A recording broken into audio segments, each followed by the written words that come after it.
Yo, what up sa inyo dyan mga tol? Tara pag-usapan natin itong impeachment complaint laban po sa ating kasalukuyang Pangulo na si Bongbong Marcos.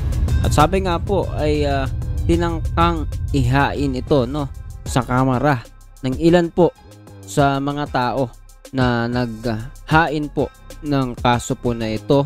Pero ano po bang nangyari dito sa impeachment complaint na ito? Yan po yung pag-uusapan po natin sa video po na ito. Kung hindi ka pa nakasubscribe, please hit the subscribe button and notification bell para updated ka palagi sa mga videos natin parating. Tara, let's go!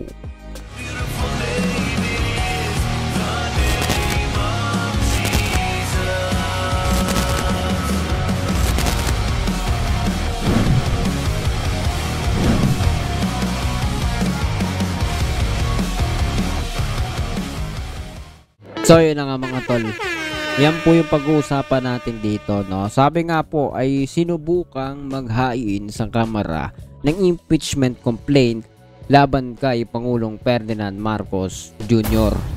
Ang isang grupong kilalang kaalyado ni dating Pangulong Rodrigo Duterte. Ini-endorso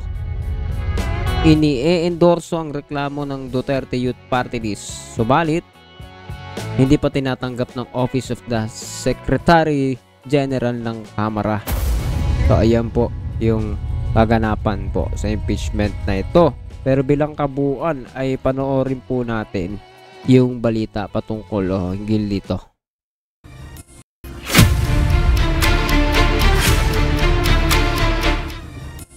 Rosalie, bakit hindi pa tinatanggap ang complaint ng opisina ng House Secretary General? Monica, wala sa kanyang tanggapan sa House of Representatives si House Secretary General Reginald Velasco ngayong araw ng Huwebes, May 8 ng tangkaing maghain ng reklamo ng Duterte Youth Party List laban kay President Ferdinand Marcos Jr.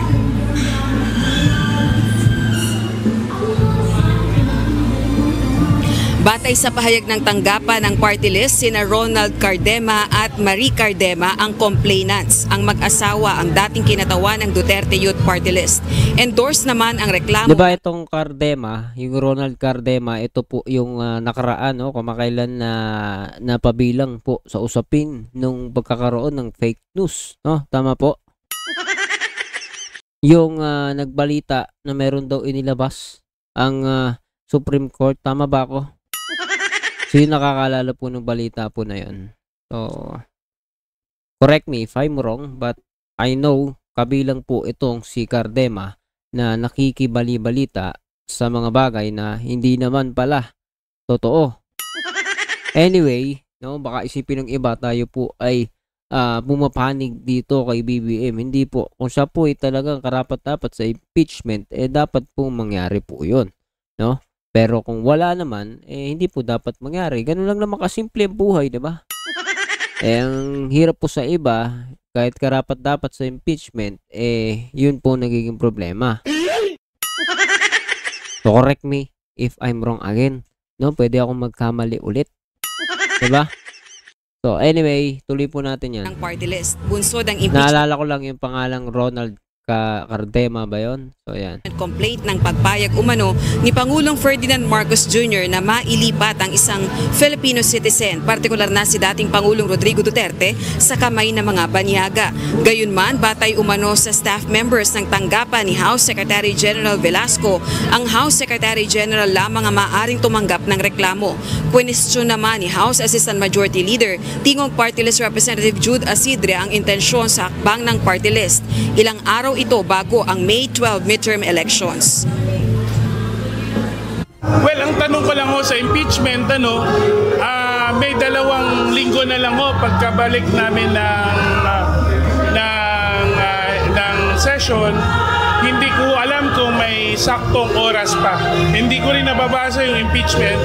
Pero kaduda-duda na ito po ay i-file 4 na araw bago ang eleksyon. Sana ang ating mga kababayan ay tignan hindi po kandidato ang ating presidente at bakit kailangan gawin po ito sa kanya. Ganito rin ang tanong ni Senator Francis Tolentino, kaalyado ni PBBM. Ayun na nga, kasi bakit kung kailan mag-i-eleksyon na, di ba? So, distraction siguro. Wala pang tugon si House Secretary General Velasco kaugnay ng tangkang paghahain ng impeachment complaint sa kanyang opisina laban kay PBBM. Batay sa panuntunan ng Kamara kaugnay ng impeachment, kailangang i-file sa Office of the Secretary General ang isang verified impeachment complaint ng sinumang miyembro ng House of Representatives o ng sinumang mamamayan sa pamamagitan ng isang resolution of endorsement ng sinumang kongresista. Monica, sa kasalukuyan ay nakabreak pa ang sesyon ng Kongreso at magre-resume sa June 2. Pero tatangkain pa rin ng Duterte Youth Party List na ihain ang impeachment complaint laban kay PBBM sa tanggapan ni House Secretary General sa susunod na Martes, May 13. Susubukan naman natin na humingi ng reaksyon sa ilang mga kilalang kaalyado ni PBBM dito sa isang campaign rally sa event. Pangunahin na si House Speaker Martin Romualdez, gayon din si Alyansa Senatorial Bet Act CIS Party List Representative Erwin Tulfo. Balik sa iyo, Monica. Maraming salamat, Rosalie Coas. Ayan po yung balita patungkol dito kung saan isa pong impeachment complaint laban po kay Bongbong Marcos ang inihahain, no? Sa Kamara. Subalit ito nga daw pong kanilang reklamo, itong Duterte Youth Party List, no? Hindi pa tinatanggap ng Office of the Secretary General ng Kamara. So, parang medyo 50-50 po ang laban po na yan, no? Sabi nga po dito sa comment section, tignan po natin, no? Sabi ng isa, Mangkanor ang pangalan, kung ano-ano ang ginagawa ni Sara. Ha ha ha, sabi naman ni Jasper na Magbanwa, wala yan, kayo pa rin ang mapapahiya. Kalokohan. Nagmamadali si Sara na maupong Pangulo. Wala na sa ayos ang Kardema. Yang Kardema na yan, no? Parang gano'n, no? Mas wala ka sa ayos, sabi ng isa, adik. Payari po kayo dyan. Ako po, ang tinitignan ko po dito is yung kung ano yung makikita mo ng maliwanag. At maliwanag pa ho sa sikat ng araw na yung mga ginagawa po na katulad po ni Kardema at yung isa pa po niyang kasama na, if I'm not mistaken, is isang attorney, isang abogado na nagpalabas, 'di ba? Nagkaroon nga po ng ano yan pinatawag po yan o meron po silang problema ngayon dyan dahil naglabas po ng pahayag na hindi naman beripikado at hindi naman totoo na tila, no? Kung di ako nagkakamali, may kaugnayan po yun sa Kamara. Supreme Court na meron silang sinasabing balita na tila sure sila pero hindi naman po pala totoo. No, yun po yung basihan ko dyan kung bakit ako po'y tutol na kaagad dito kay Kardema. Pero hindi po maintindihan ng iba yan, no?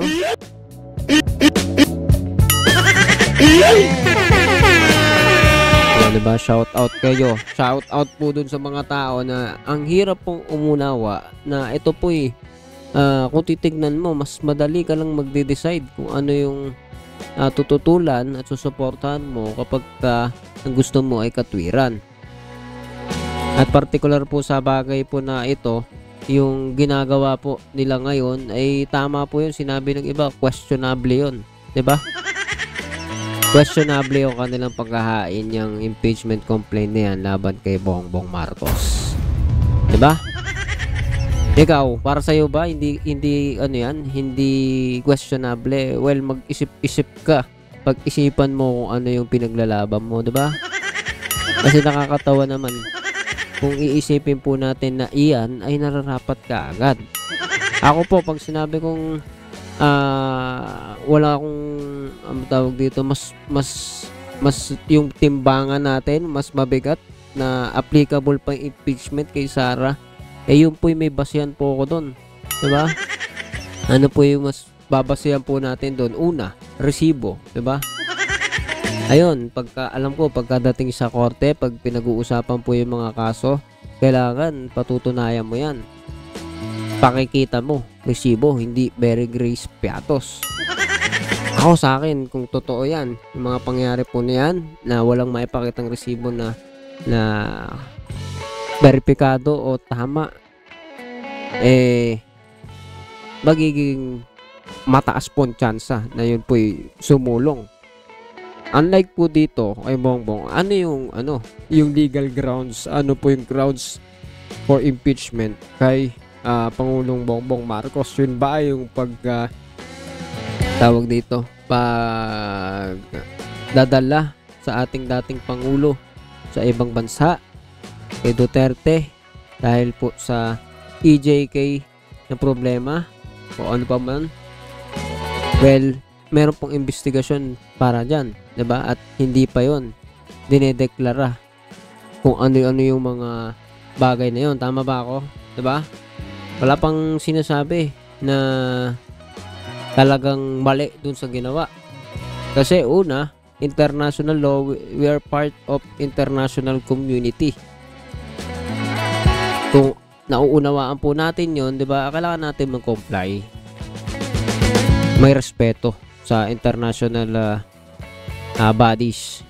Tama ba, bodies? Ngayon, bago po tayo magpaalam, simple lang naman po. Hindi kung siya ay pasok dyan, nararapat niya sa impeachment, pausadin nyo. O tignan ninyo maigi kung meron bang basehan. Pero kung wala, hindi wag. Kung kay Sara mas may basihan, hindi lalong ituloy. O kung wala, edi wag din. Ganyan lang, huwag niyo pahirapin yung buhay ninyo. At simple lang naman yung buhay. Doon tayo sa mas makatwiran. Doon tayo sa makatwiran, sa tama, yun po yung ating supportahan. Ikaw, anong masasabi mo sa video po na ito? Ito ba ay political motivated na action laban po sa ating kasalukuyang Pangulo?